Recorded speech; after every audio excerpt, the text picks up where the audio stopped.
Assalamualaikum warahmatullahi wabarakatuh. Terima kasih, selamat pagi anak-anak. Untuk materi bab 4, karena hari ini anak-anak belajar di rumah, adanya penataran, dan yang 50% juga masih daring. Hari ini kita bahas adalah tentang bersih itu sehat. Nah, bersih itu sehat. Banyak orang bilang mengatakan kebersihan pangkal kesehatan. Apa tuh bersih? Bersih artinya adalah bebas dari kotoran.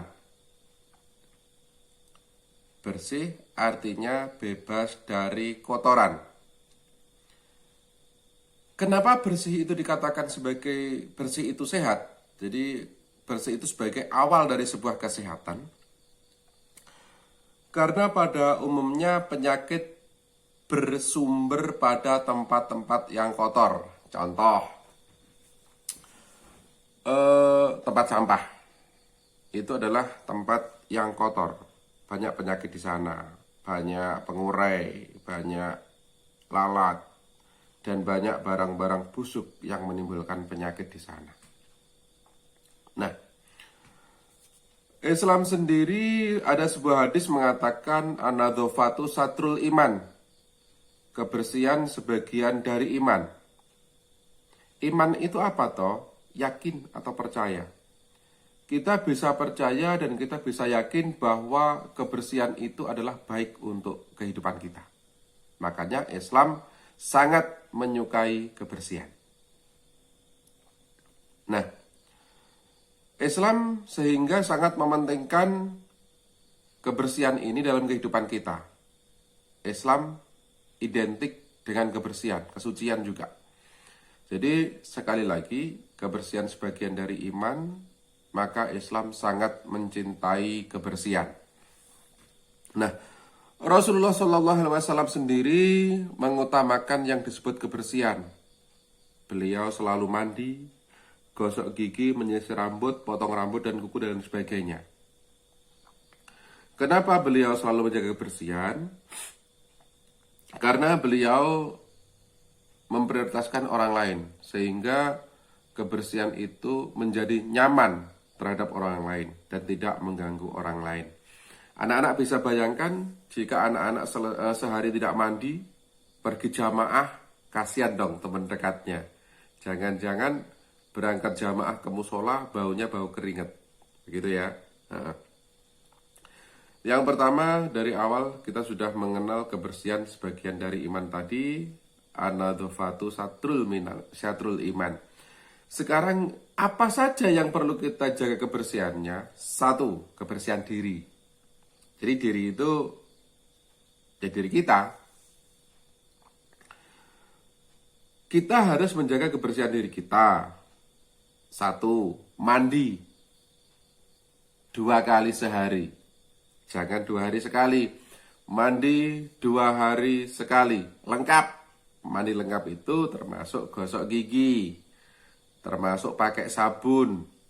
Kalau zaman Pak Wasis dulu, mandi pakai batu. Karena belum banyak sabun. Jadi setelah disabun, digosok pakai batu. Biar kotorannya hilang. Akhirnya apa? Kulitnya busik-busik. Itu zaman Pak Wasis. Tapi kalau anak sekarang udah keren-keren.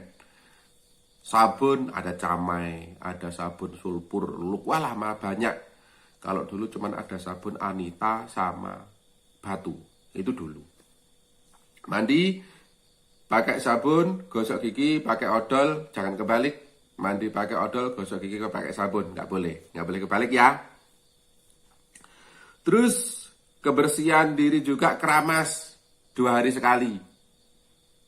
Jadi kalau mandi itu 2 hari sekali, kalau keramas 2 hari sekali. Bedakan. Jangan keramasnya 2 hari sekali, mandinya 2 hari sekali. Ini sangat lucu gitu ya. Terus habis mandi apa? Ganti pakaian. Percuma kamu mandi tanpa ganti pakaian. Tetap asapnya ikut. Yang kedua, gosok gigi. Tadi udah saya sampaikan, gosok gigi pakai odol. Oh iya, pakai sikat maksudnya. Terus alat pembersihnya pakai sikat, deterjen untuk membersihkannya pakai odol. Oke, odol bukan ojol. Masa gosok gigi pakai Grab. Gitu ya. Potong rambut menyesuaikan. Lek rambutnya sudah panjang, potong. Jangan sampai gondrong gitu ya. Potong kuku, disunahkan potong kuku adalah ketika hari Jumat. Disunahkan setiap Jumat, tip potong kukunya.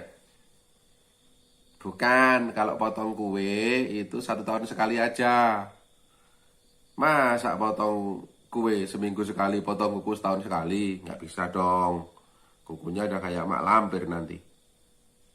Nah, terus membiasakan cuci kaki, cuci tangan sebelum tidur. Lebih baik kalau wudhu lebih jos. Jadi sebelum tidur, cuci tangan, cuci kaki. Sebelum tidur dan sebelum atau sesudah makan. Masih ingat cara cuci kaki Cara cuci tangan yang baik adalah yang pertama sela-sela jari. Ini sela-sela jarinya dicuci. Habis itu ruas-ruasnya begini, mencuci ruas-ruas jari, diremet-remet, tangannya diginikan. Ini. Terus ibu jarinya dicuci begini, dikosoki. Itu cuci tangan yang benar di air yang mengalir. Di air yang mengalir. Loh Pak, katanya kalau tidak ada air mengalir, tidak ada sabun, pakai hand sanitizer. Oke, itu jika kita memerangi COVID-19. Tapi kalau masa kamu sebelum makan cuci tangannya pakai hand sanitizer, karena hand sanitizer kan mengandung alkohol. Jangan-jangan kamu keracunan alkohol. Habis makan kamu ngantuk, pusing, mabuk.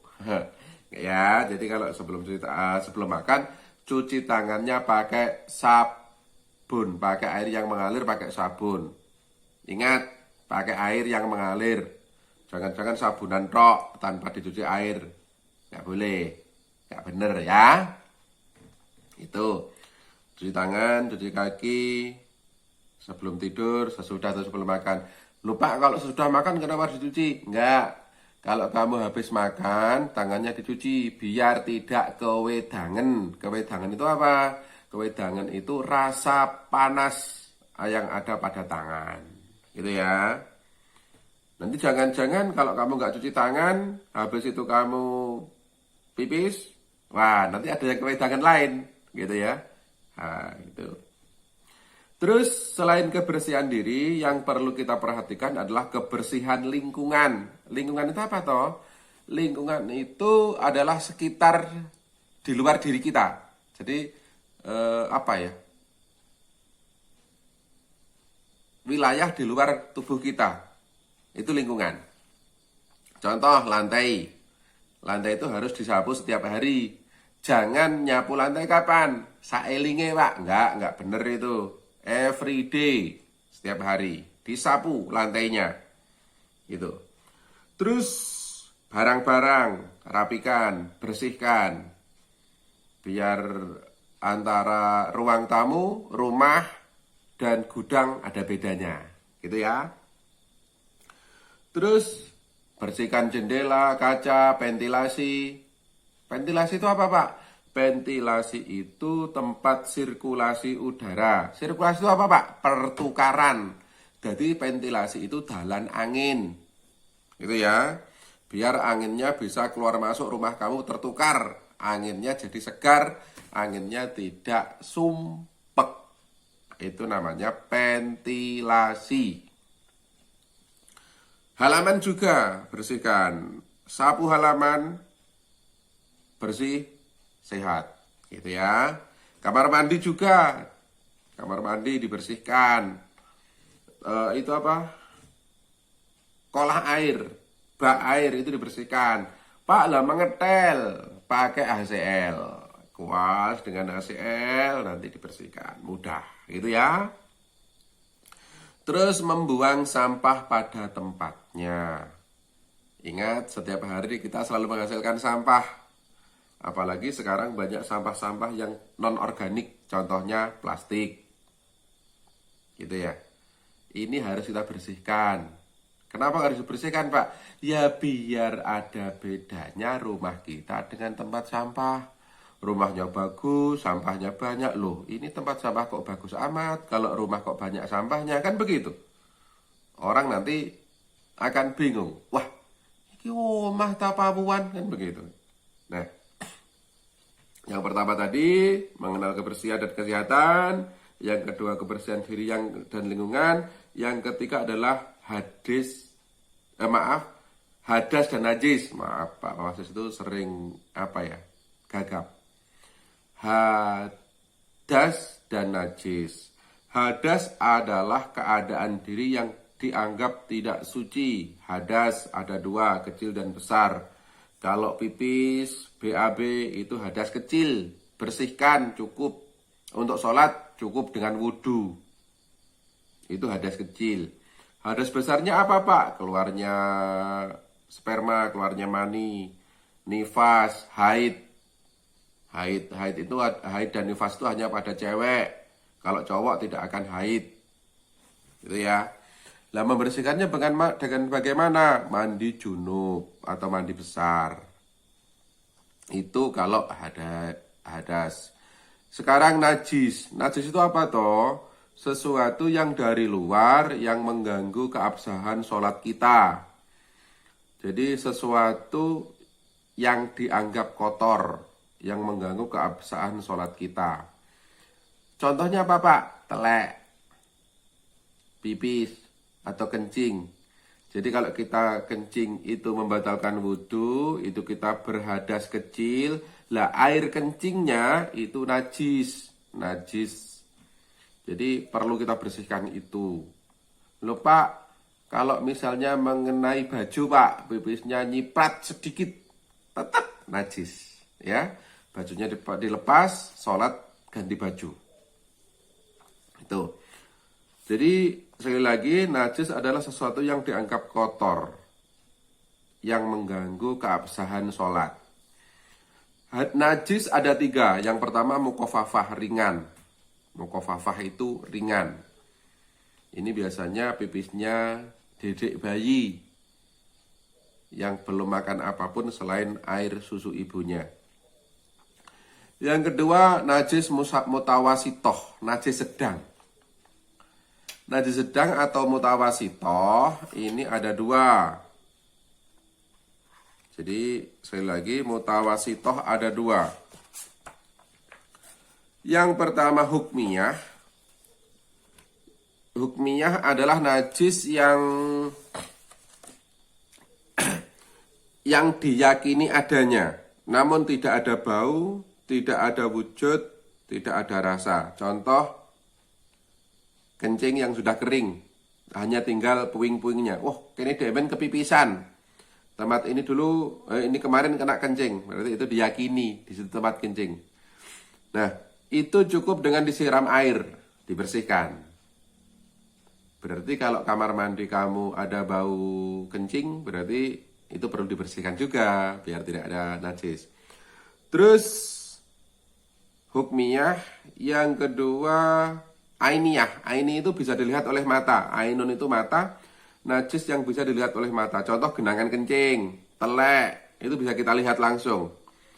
Bersihkan dari ketiganya, wujud, bau, dan rasa. Masa Pak dijilat? Ya maksudnya kalau udah tidak berbau, tidak perlu dijilat, dirasakan. Tapi kalau memang kamu yakin udah bersih, juga nggak apa-apa. Jadi kotoran yang ada bau, ada rasa, bangkai itu adalah termasuk najis. Gitu ya, kecuali bangkai belalang dan bangkai ikan.